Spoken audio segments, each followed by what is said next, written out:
Hello there, it's Rich here from Serious Cricket, and today in this video we're going to answer all those nagging questions you come to us with about cricket bats.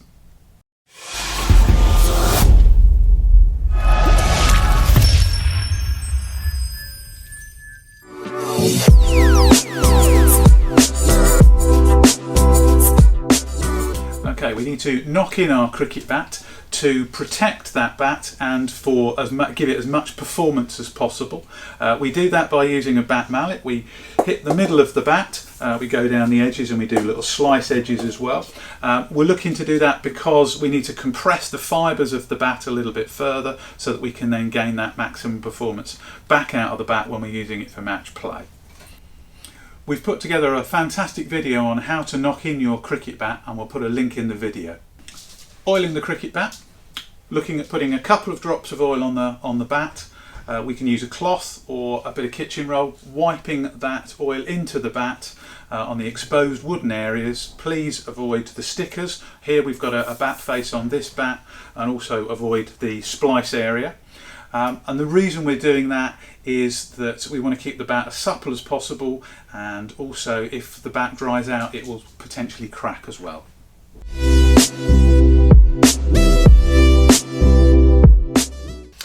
An anti-scuff sheet is a clear piece of laminate that is applied to the face of the bat that offers further protection and an increased lifespan in your bat. What it does is it helps compress and compact the fibres and hold them all together, making sure that your bat lasts probably even longer, and certainly longer than if you didn't have one on.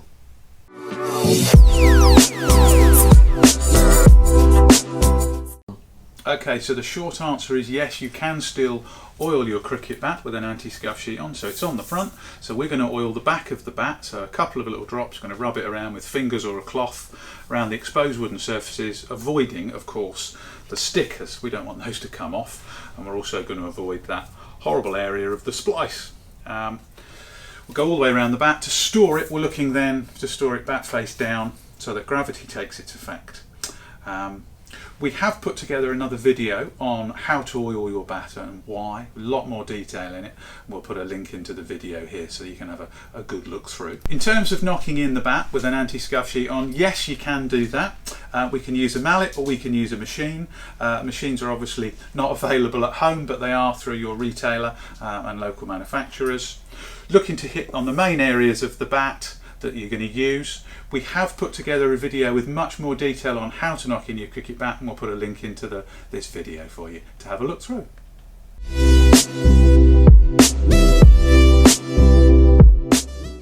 If you have an adult cricket bat, you want to knock it in for 4 to 5 hours, and if you have a junior cricket bat, you're looking to knock it in for 2 to 3 hours. If it is a pre-prepared bat, we're looking to halve that time.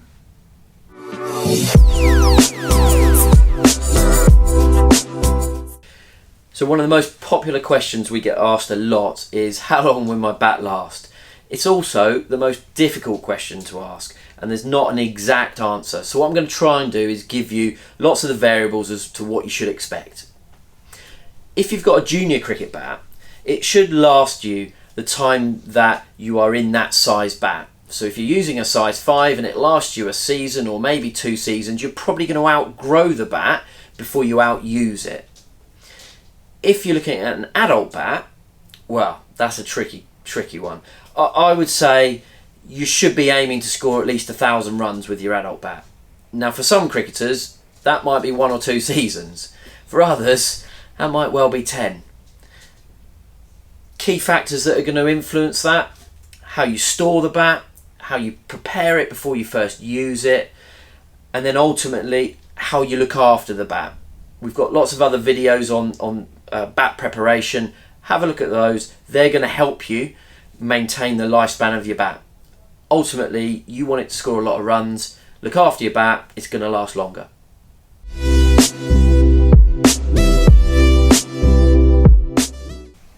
All manufacturers offer a warranty for 1 playing season for your cricket bat. Make sure you've got your proof of purchase. If you're heading in to store to try and get a replacement, a couple of things to bear in mind. First of all, it's important that with your cricket bat you've prepared it fully before you've started to hit cricket balls with. We've got plenty of videos that show you how to look after your bat and prepare it. Most common reasons why people are going to come in and look to use their warranty is if their bat has pretty much split in half. If you take your bat back into any retailer and there's small surface cracks which go horizontally through the blade, that's actually a good sign. It means the Willow's soft, the Willow's performing, and you will expect to see surface cracks over the bat throughout the duration of its life.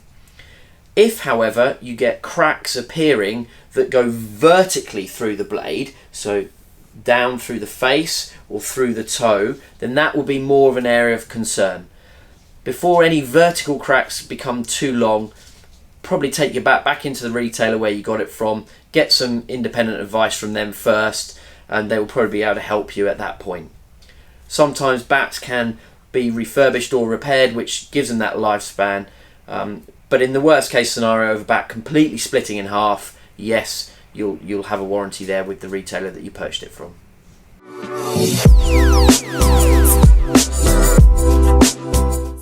Cricket bats vary in price because of the Willow. So we have grade 1 Willow all the way through to grade 4 Willow. The performance levels of those Willows is basically going to come out faster in a grade 1 level bat, which is a softer Willow. It looks much more aesthetically pleasing with straight grains, and as we go further down the sliding scale, the grade 4 Willow will have a few blemishes on, the grains won't be as straight and as tight, bat will be a little bit harder, and performance will take a little longer to come out.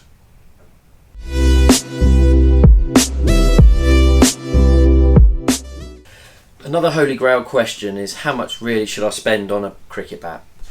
If you're buying a junior cricket bat, the price range may well be anywhere between £25 all the way up to £250. That's a big difference. At £25 you're in Kashmir Willow region, which is ideal for soft balls, quick cricket, incredible cricket. £25 to £40 is enough to spend on that type of bat. Then you get into junior English Willow bats. They start at around £45 to £50 and can go up to £250.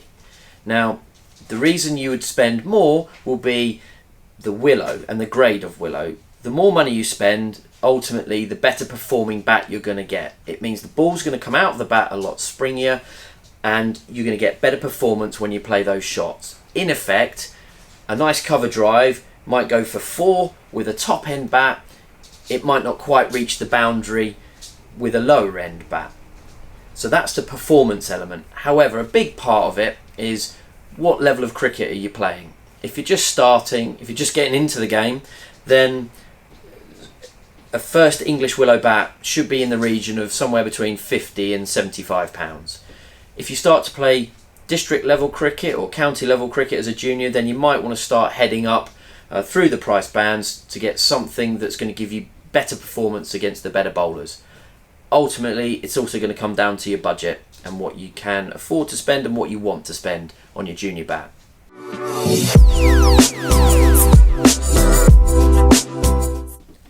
If you're purchasing an adult cricket bat, prices can range anywhere from a starting point of £85 all the way up to £500. What's the difference, I can hear you asking? Really, performance levels and grades of Willow.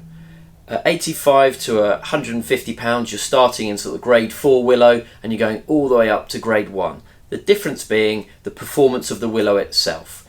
It's likely that the ball's going to be far more springy in the top end bats and you're going to get much better performance out of the Willow, and that's why you're going to pay a bit more.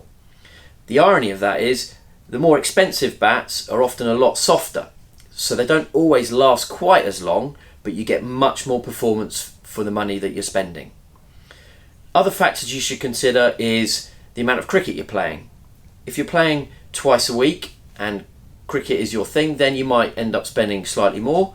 If you're a batter and it's the most important part of your kit bag, you're probably going to spend more than the opening bowler who bats at number 11. Lots of things to consider. There's prices to suit everyone. Also work out what your budget is. The holy grail of answer to this is trying to find the best bat for you that is the most cost effective. You will find if you go into any retail outlet and you're able to look at the Willow, You may well find a bat that performs slightly better than a more expensive one. The only way you'll find that out is by going and having a look and potentially using a bat mallet and testing out the Willow. But there will be a whole range of bats to suit you, a price to suit. Ultimately, you get what you pay for, and the higher end bats are the better grades of Willow. They're more expensive, but you get much more better performance.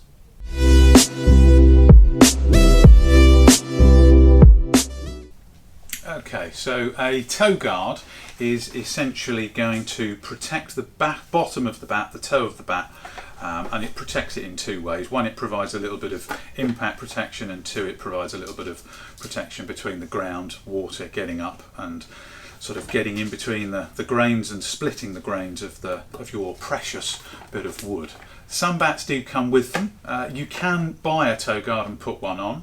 It is personal preference, and I guess it kind of depends on how you want to look after your bat, how much effort you want to put into it between matches. Obviously during the pre-season, sort of early season matches when there's a bit of wet weather around, it's worth having a little something on the bottom of your bat. So toe guards are a bit on the tricky side to put on. So, as another option, you can put a little bit of varnish on the bottom of the bat, or you can put some Vaseline on the bottom of the bat. Both of those are going to provide a little bit of help and protection for that moisture coming up from the ground in those early season matches.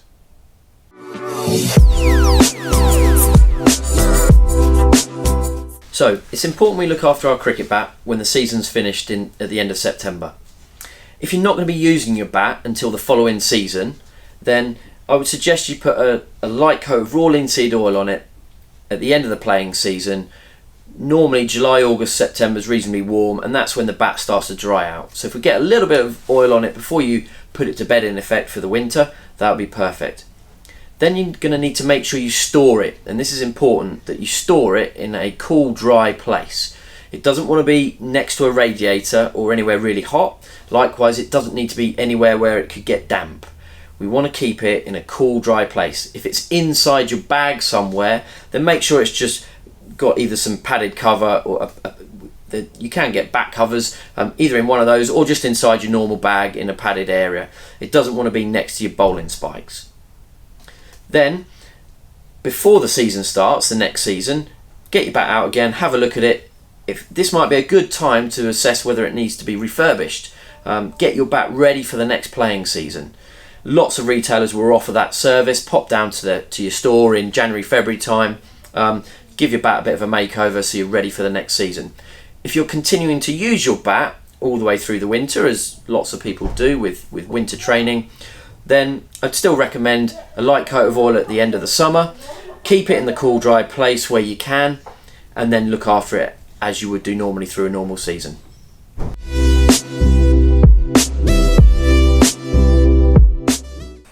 Oh, now that is a very tricky question. So probably you're going to follow either the first bat you've ever had, which for me was a Grey Nichols, and I loved it. You might be a brand favourite and stick with that, so you're always going to stick with your kookaburras. But to be quite honest, if you came in the shop, the first thing we'd say to you is forget the stickers, have a bit of an idea on budget. We'd pull out a load of bats and we'd say, right, now just go up and down, pick the bat you like the feel of, you feel it's the right size for you. That's an obvious one for juniors, so please don't forget that. And then just do a little bit of tapping to see where it's sort of the middle and the swell is on the bat. See if that suits your game, if it's low down or if it's a bit higher up. But that would be our sort of go-to answer to what type of brand, what type of bat we should choose.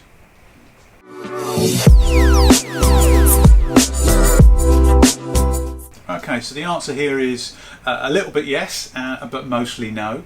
So the aim here is the yeses are going to be that there are players' editions that are exact replicas of the bats that the pros use.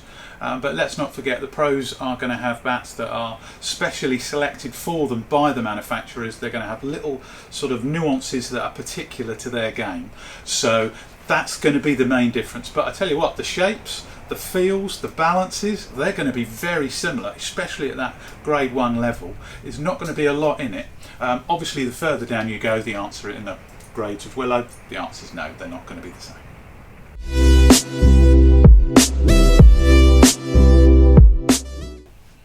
Well, there are pros and cons to both. One will outweigh the other. So in store you get to pick up your bat that you like, that you've seen, and you get to pick up all the other bats in and around those price points as well. You get the feel, you get a bit of a go with the mallet as well. You get much more of that feel sensation. You get to play a few shots. So that's the huge benefit of picking and choosing your bat in store. You are slightly limited with in store with what they have in their shop at the time and in the warehouse, whereas online you can pretty much probably buy any bat you can possibly want. Online you can get a lot of good discounts that maybe aren't necessarily visible in store at the time. Back to in store, once we've picked it up we know what it feels like. If, for example, you think, oh, I really like this bat, but I'm not going to buy it here, I'm going to go online, you're not going to get the same bat. It's not going to work like that. That one that you buy online might be £5 cheaper, but it might not be as good. Please don't do that. Walk out the one that you like, that you love. That's the one you're going to do best with. But mostly and overall, I think your in-store purchase is likely to give you the best or reap the best result for you.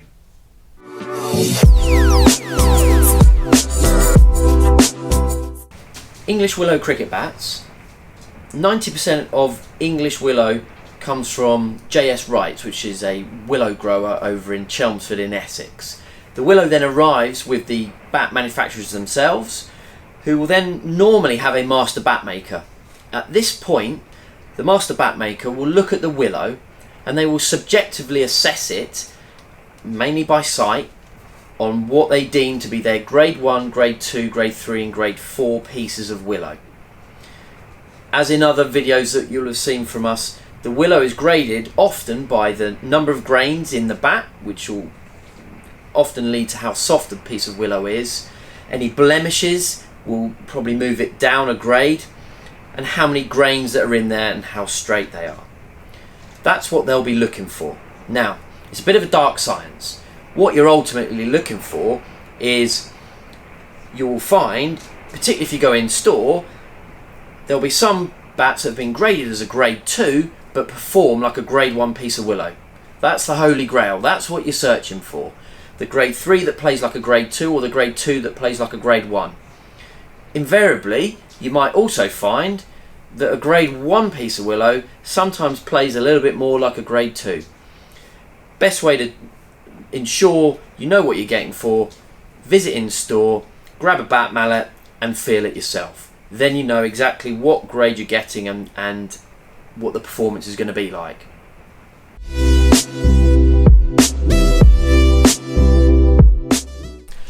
You'll often hear on videos like this or talk in the clubhouse, grains in my bat. Well, what does that actually mean?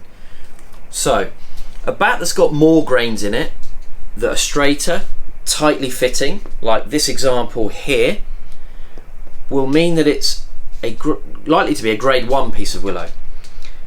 The bat on this side has got less grains in it, they're a bit more wavy, and there's some blemish in the willow. What do the grains ultimately mean? Well, the wider the grain tends to mean the willow's going to be harder, it's come from an older part of the tree, hence why the grains are wider. More grains in the bat tends to be softer piece of willow, grains are tighter, it's come from the newer part of the tree, likely to be better performance. I would say performance, longevity.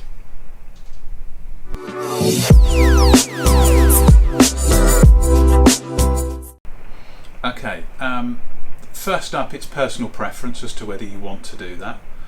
The benefits to doing it are, I guess we probably ought to talk about what happens. So if you put 2 grips on the bat, a grip is about 2 ounces. So if you put 2 ounces and another 2 ounces, so that's 4 ounces on the handle of the bat, it is going to change the balance of the bat and therefore the pickup. It can make it feel lighter, so a heavier bat lighter, so that's one of the benefits. Likewise, sometimes bats have thinner handles and then you can put another grip on top of that to make it a bit thicker. Sometimes bats have thick handles, but you might have, one of the things you might have is you might have really long fingers and big hands. So it might be your personal preference, and you might like that.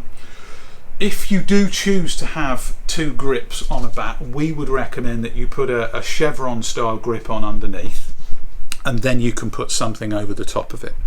For example, here, if you put a hex grip from Gun & More, if you put that on the bottom and then you put something over the top of that, you've got little sort of valleys and hills here in that grip, very similar to the ribbed grip here, where you've got your little hills and valleys.